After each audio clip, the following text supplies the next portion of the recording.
India கூட்டத்தை திமுக புறக்கணிக்க போவதாகவும் கடுமையான விமர்சனத்தையும் காங்கிரஸ் மீது முதல் முறையாக வைத்திருக்கிறது. இது தேசிய அளவில் திமுக ஒரு பெரிய ஒரு முக்கியத்துவம் வாய்ந்த ஒரு கட்சியாக இருந்த சூழ்நிலையில் இனிமேல் திமுக பாரதிய ஜனதா கட்சியோட கூட்டணி வைப்பதற்கான வாய்ப்புகள் இருக்கிறது என்ற ஒரு கருத்தும் பரவலாக பேசப்படுகிறது. ஏனென்றால் அடுத்து 2029 இந்த மக்களவை தேர்தல் வருகிறது. பிரதமர் வேட்பாளரை முன்னிறுத்த வேண்டிய நெருக்கடி இருக்கிறது.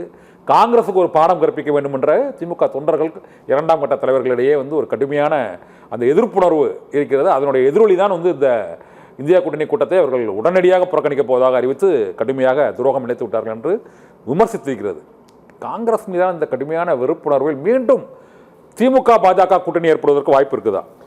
கண்ணன், இந்த இந்தியா கூட்டணி இருக்குது இல்லையா, இண்டி கூட்டணி, INDA இண்டி கூட்டணி இருக்கு இல்லையா, அந்த இண்டி கூட்டணி எப்படி சுருக்கமாக புரிகிற வகையில் சொல்லணும்னா, அது ஓட்டை விழுந்த கப்பல், ஓட்டை விழுந்த படகு, கப்பல் ஓட்டை விழுந்த படகு.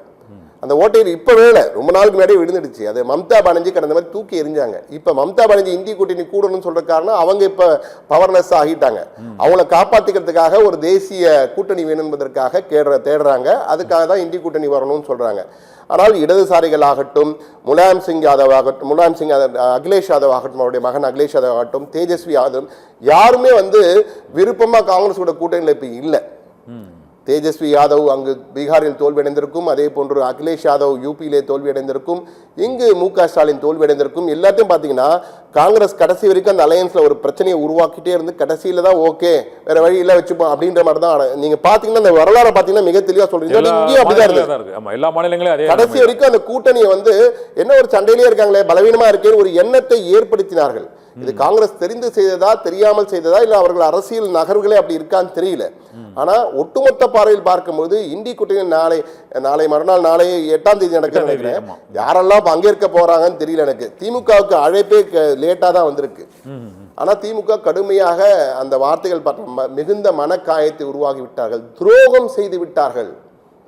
ஆனா ஒரு விடையும் நாம் சொல்ல வேண்டும், அரசியலில் நிரந்தர நண்பனும் இல்லை, நிரந்தர எதிரியும் இல்லை. இன்று துரோகம் செய்தவர்கள் நாளைக்கு பங்காளி சண்டை நாங்கள் ஒன்றாக சேர்ந்து விட்டோம், பங்காளி சண்டையெல்லாம் அப்படிதான் சண்டை போட்டுப்போம் சொல்லி ஒன்னா சேரலாம். ஏன்னா டிடிவி EPS சொல்லாததா, EPS டிடிவியை சொல்லாததா, இன்று இருவரும் ஓருயிர் ஈருடலாக இருக்கிறார்கள். இதெல்லாம் பார்க்கும்போது அரசியல் எல்லாம் சகஜம். ஆனா இன்று திமுக காயப்பட்டிருக்கிறது, அதனுடைய எதிரொலியை காட்டியிருக்கிறார்கள். திமுக ஆட்சியை இழந்திருக்கிறது. அந்த கோபம் இருக்கத்தான் செய்யும் அவர்களுக்கு. ஏன்னா இவங்களிடம் இவங்க கூட சேர்ந்து ஜெயிச்சுட்டு 5 இடத்தையும் தற்போது அங்க போய் ஆட்சியில அமைச்சர்களா இருக்காங்க. தமிழகத்தில் ஒரு புதிய அத்தியாயம், கூட்டணி ஆட்சி. ஆனால் ஒரு விடயம் இந்த தேர்தல் தெளிவாக்கி விட்டிருக்கிறது. இனி தமிழகத்திலே தனித்து ஆட்சி அமைப்பதற்கான வாய்ப்புகள் என்பது குறைவாகத்தான் இருக்கும்.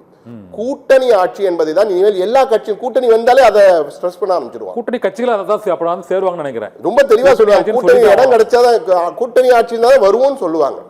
ஏன்னா மற்ற கட்சிகள் அதை எதிர்பார்க்கிறார்கள். தற்போது VCK வந்துவிட்டது, காங்கிரஸ் வந்துவிட்டது, இடதுசாரிகளும் வருவதற்கு வாய்ப்புகள் இன்னும் இல்லைன்னு சொல்லியிருக்காங்க. எல்லா கட்சிகளுக்கும் ஆசை இருக்கான. நீங்க பாருங்களேன், 60 வருஷமா அவங்களுடைய அந்த தேசிய கொடி பொருந்திய கார்ல போலீஸ் சல்யூட்டோட அமைச்சர்களா போறது ஒரு அந்தஸ்து பந்தா தானே எல்லாருக்கும். சிறிய கட்சிகளுக்கு அது இல்லைன்றது கிடைக்கும் வாய்ப்பையே மிஸ் பண்ணணும்.